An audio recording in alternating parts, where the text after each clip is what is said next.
So yun, magandang buhay baseball, this is Coach Kyle Jr. So review lang natin yung nangyari dun sa Presaa 2025. Nakita ko kasi yung video ni Coach Taylor. So nakita ko yung ginawa ng bata. May runner sa first base, tapos ayun yung first baseman, tapos merong runner sa first base.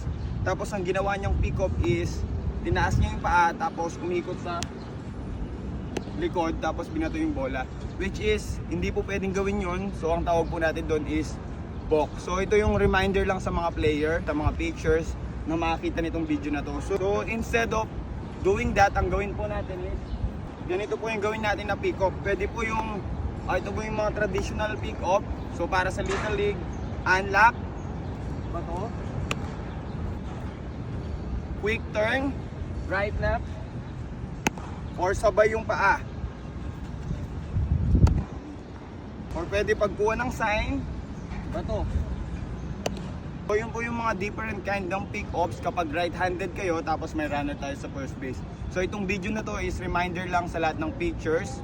Ayan, sana mapanood nyo to, and sa lahat din ng mga umpires. So sana mapanood natin itong video na to.